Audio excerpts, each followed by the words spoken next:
దానికి ఇప్పుడు ఏం చేయనికి రాదు. అయితే మీతో గవర్నమెంట్ వాళ్ళకైనా జీతాలు ఆపాలి కదా సార్, మరి ఆపి వీటికైనా చేయాలి కదా. అట్లా చేయకూడదు, అట్లా జీరో చేయకూడదు. అది చేస్తే ఇంకా బద్నాం అవుతాము.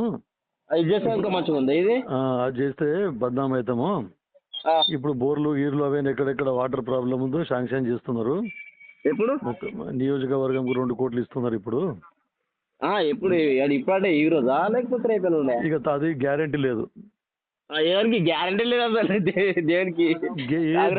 ఈ గవర్నమెంట్ లో దేనికి గ్యారెంటీ లేదు చెప్తున్నా. ఆ. ఈ గవర్నమెంట్ లో దేనికి గ్యారెంటీ లేదు, అదే చెప్తున్నా మీరు మీకు. సార్ మీరు బాండ్ పేపర్ రాసిరు, దానికి కూడా గ్యారంటీ లేదు. దేనికి మన నారగడ్డ నియోజకవర్గంకు దేనికి బాండ్ పేపర్ రాసిచ్చారు కదా సార్ అప్పుడు. నువ్వు నాకు వచ్చి మాట్లాడు, ఫోన్లో కాదు, నాకు వచ్చి పర్సనల్ గా కలిసి నీ ప్రాబ్లం ఏమో చెప్పు, మాట్లాడు. ప్రాబ్లం ఒక్క ప్రాబ్లమే సార్, బొచ్చడు ప్రాబ్లమ్స్ ఉన్నాయి. 50-100 ప్రాబ్లం. దానికి ఇప్పుడు ఏం చేయనికి రాదు.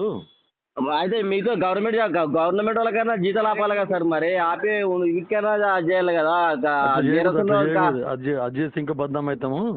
ఇది చేస్తే ఇంకా మంచిగా ఉంది ఇది. అది చేస్తే బద్నాం అవుతాము. ఇప్పుడు బోర్లు గీర్లు అవన్నీ ఎక్కడెక్కడ వాటర్ ప్రాబ్లం ఉందో శాంక్షన్ చేస్తున్నారు.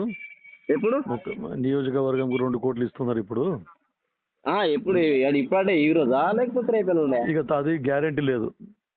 ఎవరికి గ్యారంటీ లేదు అసలు దేనికి? ఈ గవర్నమెంట్ లో దేనికి గ్యారెంటీ లేదు చెప్తున్నా. ఈ గవర్నమెంట్ లో దేనికి గ్యారెంటీ లేదు, అదే చెప్తున్నా మీకు. సార్ మీరు బాండ్ పేపర్ రాసిరు, దానికి కూడా గ్యారంటీ లేదు. దేనికి మన నారగడ్డ నియోజకవర్గంకు దేనికి బాండ్ పేపర్ రాసిచ్చారు కదా సార్ అప్పుడు. నువ్వు నాకు వచ్చి మాట్లాడు, ఫోన్లో కాదు, నాకు వచ్చి పర్సనల్ గా కలిసి నీ ప్రాబ్లం ఏమో చెప్పు, మాట్లాడు. ప్రాబ్లం ఒక్క ప్రాబ్లమే సార్, బొచ్చడు ప్రాబ్లమ్స్ ఉన్నాయి. 50-100 ప్రాబ్లం.